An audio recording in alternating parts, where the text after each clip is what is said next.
Today we're gonna make American goulash. This is an easy, budget-friendly one-pot meal that I know you're going to love.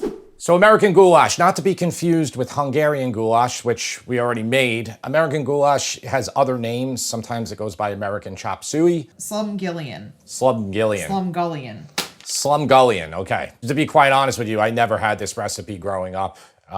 Maybe you haven't either, but it's a really good one. And every recipe online for this recipe, and I'm sorry to say, many of these Midwestern recipes, it's like every recipe creator's copying off of the other creator. So it's like there was no difference. And it's not like there's an American Goulash Society, okay? So today we're gonna amp it up and make it better, all right? I just wanna get that off the bat. We have 1.5 pounds of ground chuck. That's gonna add a lot of nice fat to it.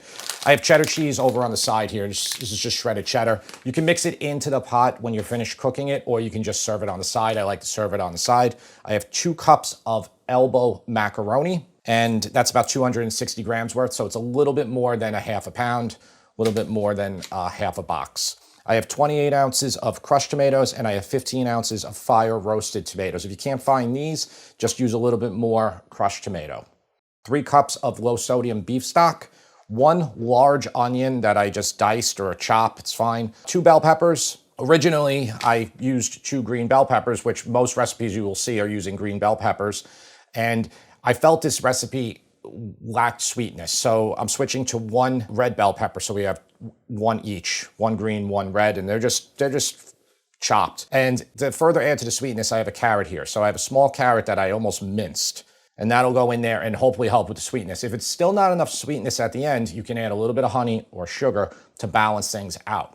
I have 8 cloves of garlic that are minced. And the reason you need to balance things out is because you're adding paprika in here, a lot of paprika. So I have 2 tablespoons of Hungarian paprika. That's the good paprika. Unlike the red sawdust, you'll see a lot of other brands sell in the store. So that has a little bit more flavor, and we used a ton of that in the Hungarian goulash. So I'm taking elements from that one, adding it into this one.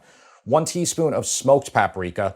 That's a very potent spice, so 1 teaspoon is more than enough. I have 2 bay leaves, and then right below that there is 2 teaspoons of dried oregano. And then over here, I don't even know which one is which anymore. I have 2 tablespoons of Worcestershire sauce or Worcester sauce, and I have 2 tablespoons of low sodium soy sauce. That's pretty much it. This is a very easy recipe. I'm gonna show you how to make it. So if you enjoy pasta recipes, and I'm sure you do, I wanna let you know about our new cookbook, Sip and Feast Family Favorites. Pasta on the cover right there. This is probably the pasta short rib ragu that made our channel discovered, and that might be the first video you ever saw by us. In this book, you will find many beautiful pasta recipes, but you will also find recipes for all the other categories. US customary and metric are included for each recipe. Right above me is the link. You can buy it from Amazon, Barnes & Noble, and other retailers. Over here is the QR code. If you're watching on TV, just use your phone, snap that code, you'll go right to the link. It's pinned in the comments as well, and it's in the description. If you don't like cookbooks, you just like watching our videos, buy it for a friend or family who does. Thanks. Okay, so I'm using this 5-quart brazier that works well for this. I think it's all gonna fit. It's just gonna fit. Okay, so I forgot, the one ingredient I didn't tell you was olive oil. We're gonna add olive oil even though we're gonna get all the fat from the beef. Let's let that heat up for a second and we'll brown it. Okay, so I'm gonna add the ground beef in. Whoop, dropped some ground beef over there on the side. I'm just gonna try to spread it out as best I can and just let it kind of sear on this one side. All right, so it's been going for like 5 minutes. I just left it undisturbed. All I did was just rotated my pot. And it'll brown a little bit more in the center. I'm just gonna spread it out again. Try to get some contact, even contact. And we'll break it up in a few minutes.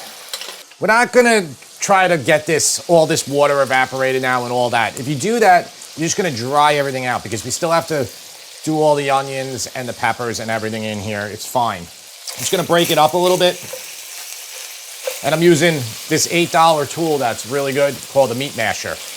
I tend not to recommend too many tools on this channel, and we definitely don't recommend expensive tools. Okay, that's broken up pretty well. And you can let it brown a little bit more if you want, but I'm not gonna do it. Most of the water's already gone in there. Might even have to add a little bit more fat in here. Here's the onion. bell pepper, and the carrot.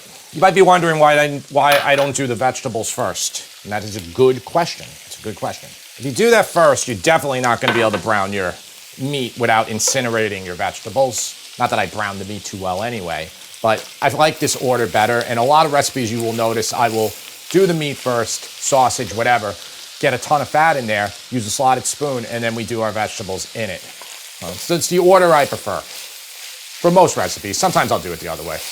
And this ground chuck did not have too much leftover fat in there, so I might add a little bit more oil right now. Don't worry, all that oily goodness and fat is going to make the dish flavorful, and it's good for you. Olive oil anyway. All right, so I'm just going to keep stirring this around. I want to get these vegetables fairly soft. They'll take about maybe 7 minutes. Okay, so that's been about 10 minutes, maybe a little less. Stir that all around the bottom there. See, it's like getting nice and brown there. I just want the peppers to be soft enough. We're going to boil this out for a while so they'll soften more. So now we're going to take that garlic, 8 cloves of garlic. That's going to improve it. All right, so we're going to cook this in here for a couple minutes until it gets really nice and fragrant. So you can season it with a little bit of salt right now, but I wouldn't use too much at this point. Okay, just about that much. That was less than a teaspoon of Diamond Crystal Kosher salt. Had a few questions in a previous video, like why use that type of salt?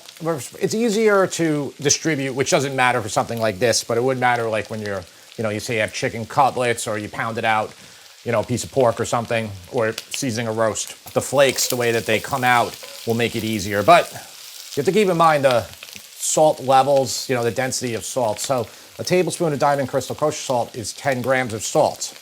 Okay, a tablespoon of Morton's kosher salt is 15 grams. And then a tablespoon of regular fine sea salt, iodized salt, whatever, the super fine salt, that's 20 grams. So it's double the saltiness. You have to keep that in mind. Okay, so here is 2 tablespoons of Hungarian paprika and 1 teaspoon of smoked paprika. 2 teaspoons of dried oregano. I just want to just mix it around so it kind of blooms in there with the meat. My pan's getting, you can see, very dark at the bottom, but it'll be fine once we add our liquid in, and we'll just scrape everything off. And there's a lot of flavor there. I'm gonna let this cook for about a minute like this, just really trying to toast those spices in here. That's a 15-ounce can of fire-roasted tomatoes. 28-ounce can of crushed tomatoes. Oh boy, we're not gonna have enough room. Well, I think we will. And then the 3 cups of beef stock. I'm just gonna clean my pan with some of that beef stock. These are the worst. I have good one. It's Anchor Hocking brand is the good one. This brand, Pyrex, not good for the thing. Because if I pour fast here, it's just all gonna come out the bottom. 2 bay leaves, 2 tablespoons of Worcestershire sauce, 2 tablespoons of low sodium soy sauce. There's salt in there. There's salt in all that. Now we're gonna bring this to a boil. I'm just gonna take my wooden spoon and all of those brown bits that were at the bottom there, we're gonna remove and turn my heat up. As it gets hotter down there, you'll be able to dislodge them very easily. Just make sure you have a flat edge spoon like this. And all those flavor bits are gonna go in here and increase the flavor. Yeah, so now it's nice and smooth on the bottom here, which is exactly what I'm looking for. I am right at capacity here. All right, I wanna bring this to a boil, then you can lower it to about medium heat, because that's where we're gonna cook our pasta at. You can let this go longer if you want, which will extract a little bit more flavor. I'm gonna tell you now, just because I have it in my head, this happens like with pasta vazul, this happens with any type of dish like this, especially if you're meal prepping. If you are, and you're saying you're trying to make 20 meals out of this, so say you're like tripling this recipe, I would cook the pasta separately, and then you can just mix your pasta in as needed, because if you put it all in, it will become mushier upon reheat. All right, that's boiling enough, okay, some bubbles. Just turn it down to medium now. And I'm gonna let it go for at least 10 minutes, but 15 would probably be better before we add our pasta in. Since we're adding in 2 cups of the macaroni, it's just like cooking any pasta. That's why it needs to have a lot of flavor, and you should check now for salt, because you do want it to be fairly salty, because that pasta, what it's going to do is when it has no salt on it, it's going to bland it out a little bit. So I'm gonna do that right now. Just gonna check the broth. I already tasted the meat, it's all good. That's good, it's good like that. So all we're gonna do is add this macaroni in here. And this only takes to cook in a boil, you know, if you're boiling in the straight water about 5 minutes, it'll take a little bit longer here, but not much. When you get to that 5-minute mark, start checking it. I'll tell you, some people like this more, I would say, on the soupier side, but most of the pictures, it's fairly thick. You know, contrast that with regular, you know, real goulash is more of a soup. Now the pasta, even with this much liquid, it's gonna tend to stick to the bottom, so I just recommend you take your flat edge spoon every so often and just feel the bottom. That's all you have to do. All right, so it's been 5 minutes. The pasta's still hard. It's gonna drink up this liquid, so your liquid, you're gonna lose liquid, it's gonna thicken. Probably take a few more minutes. Continue to just feel the bottom there. Okay, so that took exactly 8 minutes. I'm using the Checo brand elbow macaroni. The brand you use, the heat you have, everything is going to be a little different. That's why you need to keep testing it. Turning it off. The nice thing about a pot like this with these vertical walls here, even with all that, how high I was, it still didn't splash too much and make too much of a mess. Okay, we're gonna do the final taste test. Make sure that it's seasoned well. It's so much better than when I first made it. That is comfort food and budget friendly, super budget friendly. If you like recipes like this, let us know in the comments if you want more of them. I'm going to plate this up and see what the taste tester thinks. Tara, you are the taste tester. It's actually good that you're the taste tester here because tell them what you thought when you had my first try at this recipe. I wasn't a big fan. I thought it kind of like lacked something, maybe lacked a little flavor. It was kind of giving me school cafeteria vibes. I love pasta and I love ground beef with pasta, but like when it's like this, it's kind of just not my thing. All right, well, we're gonna see what you think now. And the cheese melted on top. And the one thing we didn't do when we had it the first time, which I think will make it better, is some sour cream. Would you like some? Yeah, I'm gonna try it without the sour cream first, and then we'll see how it goes. Now it's good you have a good reference. You have a reference here from a few weeks ago when I made test number 1. It tastes a lot different. It definitely has more flavor than when you originally tested it. Can I try it with the sour cream? Yeah, absolutely. Because it's definitely giving me like a chili vibes. Yeah, and if you don't want it to give you chili vibes or less chili vibes, you can just simply add more stock. I would just, at the end, after your pasta drinks it up, add a couple more cups of stock if you want it to be more soupy. All right, so honestly, with all the changes you made, I like it a lot better. I like it a lot more too. I could see serving this for like Super Bowl or football, like not tailgating, but like, you know, a party that you're having at your house, like potluck. I mean, I'd rather have a Hungarian goulash. Like I like that with the potatoes, and that's more like a stew. I would say more like a soup. Yeah. It's definitely more liquid in it. This is like more like, I don't know, this is kind of like a chili mac or a potluck type. It's definitely like chili mac. And a lot of what I found was that some people will call this chili mac. So I don't know. I'm making what I hope is a good interpretation of American goulash. I hope you make it. You know, I let us know what you think. And Tara, you gotta give a score still. It's hard for me to rate this just because, like I said, this type of meal just isn't my cup of tea. Like if I'm gonna have pasta, like I'd rather have the short rib ragu with pappardelle. That being said, I'm gonna give it a 7.5. 7.5? Okay. I actually thought you were gonna give it higher. Because it tastes good. Like everything tastes good. You're rating it against more fancy dishes. Yeah, I am.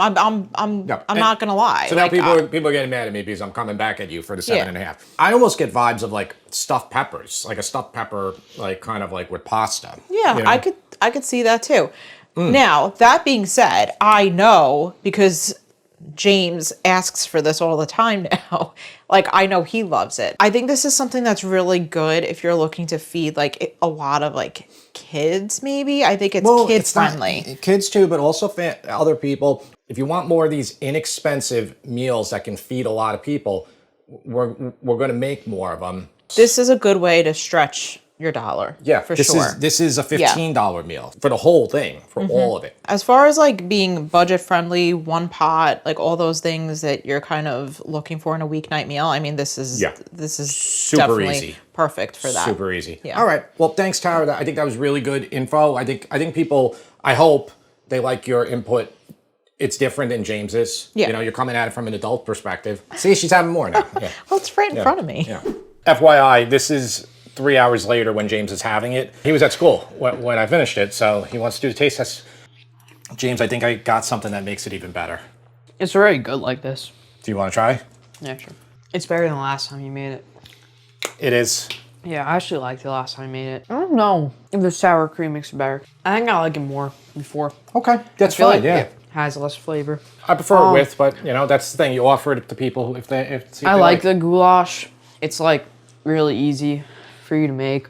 It's like a perfect family meal. Like everyone can eat it unless you're vegetarian. But You liked it the first time, but this is improved version now. yeah, and I think as long as you season it well, it's a really good cheaper dish.